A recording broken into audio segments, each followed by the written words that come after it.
Amis chasseurs, bonjour et bienvenue dans cette nouvelle vidéo de test. Vous êtes souvent nombreux à me demander des essais de produits et aujourd'hui on va tester ensemble le Thunder 3.0 de chez Ashika Micro. Un petit point rapide sur la marque Ashika Micro qui est une marque qui fabrique à la base des caméras de surveillance sous la marque Ashika Vision et qui s'est spécialisée dans le thermique et la vision nocturne avec la marque Ashika Micro. Cette marque chinoise a fait connaître et globalement popularisé tout l'univers du thermique et de la vision nocturne à la fois en Europe et en France. On va se focaliser aujourd'hui sur le Thunder 3.0 et j'ai exactement le modèle TQ50CL. Alors je vais vous expliquer à quoi correspondent chaque lettre et chaque chiffre. Mais globalement c'est un appareil 2 en 1 qui va vous permettre à la fois de bénéficier d'un monoculaire d'observation thermique, mais aussi, et ça on le reverra dans la partie réglementation, un clip-on qui peut être fixé sur la lunette de visée et du coup vous transformez votre lunette de visée en lunette thermique. Alors vous allez me dire mais comment fonctionne le thermique? Je vais essayer de faire très simple. Globalement, chaque élément, que ce soit vous, une voiture, un animal, un arbre, une feuille, la terre, etc., ça émet une certaine chaleur. Cette chaleur, elle est invisible. Vous êtes d'accord que là, moi, on ne voit pas la différence entre moi qui suis à 36 degrés ou 37 degrés et le mur derrière moi qui doit être à 15 ou 20. Donc cette chaleur, elle est captée par en fait une lentille en germanium. Donc c'est la lentille un petit peu brillante qu'on voit ici sur le devant. Ici, on est sur une lentille en 50 mm qui va vous donner vraiment un maximum de détails et de définition.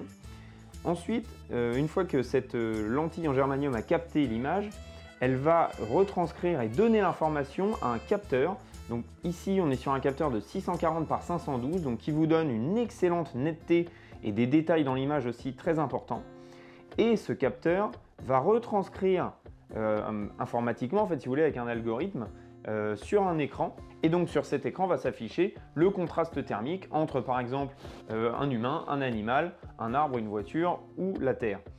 Bien évidemment, en fonction de l'heure de la journée, ce contraste va être plus ou moins marqué, mais ces appareils thermiques peuvent être utilisés à la fois de jour comme de nuit. Sur ce Thunder 3.0, la sensibilité thermique a été améliorée. Alors la sensibilité thermique, qu'est-ce que c'est? C'est la démarcation entre le contraste thermique par exemple d'une personne, d'un animal et de la terre, qui va être beaucoup plus marqué.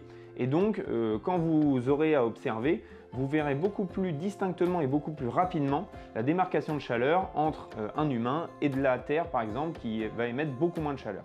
Comme je vous le disais, ce capteur de 640 par 512 va vous permettre de détecter un élément de chaleur jusqu'à 1,80 m, donc globalement un humain, jusqu'à 2600 mètres.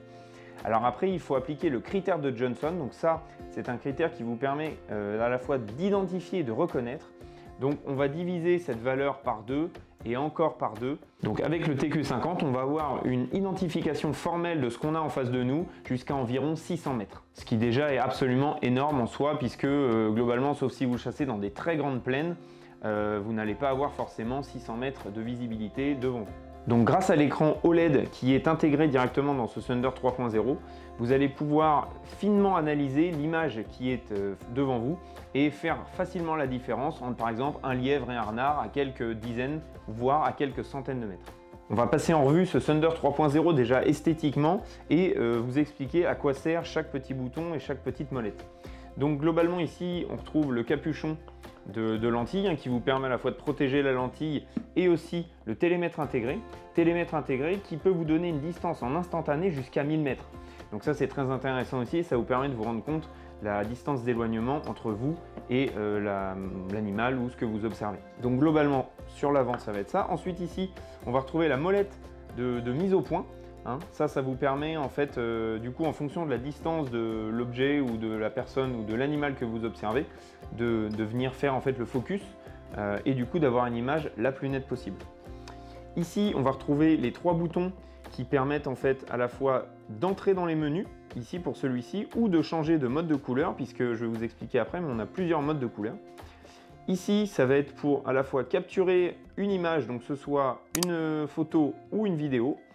Photos et vidéos qu'on peut retrouver directement sur l'application Ashika Micro Site, puisque bien évidemment on peut connecter cet appareil en Bluetooth avec votre téléphone ou votre smartphone ou votre tablette. Et du coup à la fois avoir le retour en direct de ce que voit le Thunder, mais aussi télécharger les vidéos et les photos pour pouvoir vous faire de beaux souvenirs. Ce bouton ici va vous permettre d'activer le télémètre laser. Vous appuyez une fois, il va vous donner la distance. Ici, on va retrouver le bouton d'allumage et d'extinction de l'appareil tout simplement. Et sur le devant, on a le petit port USB-C pour pouvoir à la fois recharger l'appareil, pour aussi extraire les photos et les vidéos si vous le souhaitez. On a une mémoire interne à ce Thunder 3.0 donc qui vous permet du coup de ne pas avoir de carte micro SD en plus, etc. Donc vous pouvez stocker vraiment des centaines et des centaines de vidéos là-dessus, il n'y a vraiment aucun souci. Si on passe de l'autre côté, on va retrouver le logement de la batterie. Donc ça, c'est très pratique puisque vous avez déjà une autonomie d'environ 6 heures en utilisation continue, mais vous avez la possibilité du coup de recharger cette batterie ou d'en acheter une autre pour vous permettre d'avoir une autonomie prolongée. Donc ça, c'est quand même, il faut le dire, très pratique. Hop, et vous venez la replacer tout simplement, et voilà, tout ça c'est bloqué. Je vais vous montrer maintenant ce qui vous est livré dans la boîte. Donc on va mettre le Thunder de côté. Vous avez tout d'abord une sangle, donc ça va être très pratique pour la petite boîte qui se situe à l'intérieur. Une jolie boîte Ashica Micro, tout ce qu'il faut pour à la fois ranger votre appareil. On retrouve une batterie supplémentaire.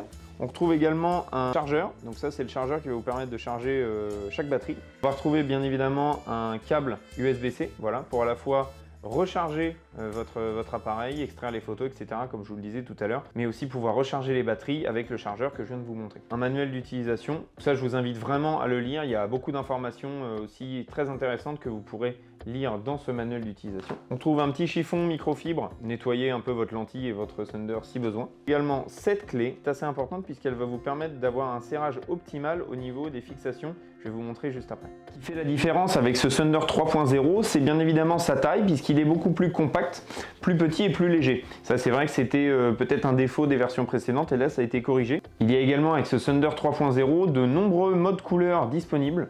Donc ça je vous ferai la liste juste ici. Mais c'est très intéressant et ça va vous permettre de vous adapter en fonction de la situation, que vous soyez par exemple en plaine, en forêt ou dans des milieux un peu mixtes, ou par exemple si vous avez du brouillard, etc. Ça, c'est des choses qui vont permettre de vous adapter à votre environnement à l'instant T. Je vous présente aujourd'hui du coup cette version, mais il faut savoir qu'il existe d'autres versions avec des tailles de lentilles différentes et des tailles de capteurs différents qui font bien évidemment varier à la fois la qualité d'image, le rendu, mais aussi le prix. Je vais vous expliquer du coup à quoi correspond le nom pour que vous puissiez vous y retrouver si vous cherchez ce type d'appareil et que vous puissiez comparer. Donc le T, c'est le Thunder, donc c'est évidemment le modèle qu'on présente aujourd'hui. Le Q, c'est la taille du capteur, donc ici c'est le 640 par 512. Ensuite 50, c'est la taille de la lentille en germanium. Ensuite le CL, donc c'est pour Clip-on Laser Rangefinder, donc avec le télémètre intégré. Je voulais faire un petit point réglementation puisque ça me paraît important avec ces appareils nouvelle technologie, puisque la limite en fait entre l'autorisé et l'interdit peut être parfois assez fine. Globalement, pour tout ce qui est observation, surveillance, vous avez absolument le droit d'utiliser un monoculaire, donc voilà, avec votre main comme ça, ou une paire de jumelles thermiques. Ça, il n'y a vraiment aucun souci. En revanche, en ce qui concerne l'utilisation de ce modèle en mode clip-on ou d'une lunette de tir, là c'est beaucoup plus restrictif puisque globalement ça va être réservé au personnel assermenté, donc pour de la sécurité, etc. Ensuite, vous avez les agents de l'OFB, les louvetiers, bien évidemment, le lieutenant de louveterie, ou aussi par exemple tout ce qui est dératiseur, etc. Là, ils vont avoir l'autorisation d'utiliser ce genre d'appareil. Mais voilà, c'est vraiment dans un cadre extrêmement restreint. Donc je vous invite aussi à vous renseigner auprès de votre fédération, puisqu'il y a quelques départements, notamment dans l'Est, qui ont des dérogations en fait pour utiliser ce genre d'appareil, mais c'est vraiment dans un cadre extrêmement strict. Donc voilà, je vous ai donné les grandes lignes, mais renseignez-vous quand même auprès de votre fédération pour avoir le détail dans votre département. Il y a aussi d'autres utilisations qui peuvent être faites de ces monoculaires thermiques, par exemple pour surveiller votre territoire si vous êtes garde-chasse, mais bien évidemment le thermique fait aujourd'hui partie intégrante du cadre de la sécurité aujourd'hui en France. On va faire un point technique sur l'utilisation en mode clip-on. Donc ce qu'il faut savoir déjà si vous avez l'autorisation de l'utiliser en mode clip-on, c'est qu'il vous faudra une bague du coup adaptatrice pour fixer sur votre lunette de tir.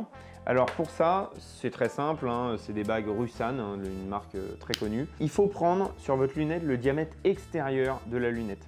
Donc par exemple, si vous avez une 212-50 en lunette, il faudra prendre le diamètre extérieur. En général, vous rajoutez plus 6. Donc sur une 50, ça va être 56 ou 57. et par exemple sur une 56, on va être à 62 ou 63. Ce sont que des exemples, et sur une 42, on va être à peu près à 48. C'est la règle générale, mais il faut quand même mesurer, puisqu'en fonction des fabricants, ça peut vraiment changer. Ensuite, il vous faudra cet adaptateur. Donc je vous mettrai les références, hein, bien évidemment, dans la description, qui viendra en fait venir se clipper ici. Vous avez juste à locker ensuite avec ici la bague de fixation, et là du coup vous avez quelque chose qui tient. Et ensuite vous venez unlocker ici, clac, et vous enlevez du coup ça. Donc ça potentiellement ça peut rester à demeure sur votre lunette, et du coup vous avez le Thunder ici que vous pouvez utiliser aussi en tout cas. Je vous parlais de la petite bague de serrage, en fait elle sert ici exactement. Je pense qu'on verra pas trop mal ici. Voilà. En fait elle va venir aider à serrer ici l'adaptateur pour en fait que votre repère blanc ici ne bouge pas et soit bien en face de tous les boutons de commande pour pouvoir le mettre facilement et l'enlever facilement. Voilà. Et qui est un repère visuel en fait avec ces deux petites marques blanches ici. Ce qui fait aussi la différence sur ce Thunder 3.0, c'est l'algorithme interne à Ashika Micro qui du coup vous optimise l'image et vous donne vraiment quelque chose de très qualitatif avec de nombreux détails pour que vous puissiez observer de manière très claire et précise. Bien évidemment, ce modèle TQ50 est compatible avec toutes les lunettes du marché jusqu'à un grossissement de 15, puisqu'au-delà, en fait, ça va être considéré comme un petit peu trop, puisque quand vous allez venir fixer ce clip-on sur la lunette et que vous allez venir zoomer, en fait, du coup, vous zoomez dans l'écran, donc vous allez forcément perdre en définition. Et du coup, voilà, c'est conseillé jusqu'à un grossissement de 15. Au-delà, vous zoomerez beaucoup trop dans l'image et de toute façon, votre champ de vision sera beaucoup trop restreint. En ce qui concerne le réglage de ce Thunder 3.0 avec votre lunette, c'est globalement assez simple. Déjà, vérifiez que votre lunette est bien réglée. À la DRO, c'est l'idéal. Ensuite, vous venez du coup fixer le clip-on sur votre lunette. Vous tirez une première balle et vous voyez du coup où est l'impact. Alors, si vous avez de la chance, il va être dans le pad chauffant et là, vous n'avez rien à toucher. En revanche, s'il est un petit peu décalé, c'est très simple, vous allez dans le menu du coup des réglages. La valeur d'un clic en fait dans cet appareil-là est de 1,3 cm à 100 mètres. Donc à partir de là, vous calculez en fait à partir de vos points d'impact quelle distance, quel écartement entre l'axe X et Y vous avez, et du coup vous venez corriger tout simplement pour venir tomber pile poil dans le patch chauffant. Je vous conseille de le régler à la DRO, c'est ce qui est optimal et du coup vous permettra de couvrir un large champ de possibilités. Bien évidemment, cet appareil est étanche. Alors si vous le plongez dans l'eau pendant 6 heures, je ne suis pas sûr que forcément il résiste, mais s'il y a une pluie, une grosse averse, une journée assez humide, etc., il n'y a vraiment aucun souci. Ça peut être utilisé dans des conditions bien évidemment de chasse et d'extérieur. La vidéo touche à sa fin, donc merci de l'avoir suivi. Si vous avez des questions, bien évidemment, je sais que sur ce genre d'appareil, il y a souvent beaucoup de questions, donc n'hésitez pas à les poser en commentaire en dessous de la vidéo, j'y répondrai. Vous savez que je réponds à tous les commentaires, enfin en tout cas je regarde tous les commentaires. Donc merci à tous pour ça. N'hésitez pas bien évidemment à lâcher un petit pouce, vous abonner et activer la cloche, ça c'est hyper important pour la suite. Je vous en remercie, vraiment c'est un petit geste mais ça m'aide énormément. Bien évidemment, je vous mets les liens à la fois de mes réseaux sociaux mais aussi des produits dans la description, comme ça vous pourrez trouver tout un tas d'autres informations très intéressantes. Et je vous dis à très vite sur Chasse HD.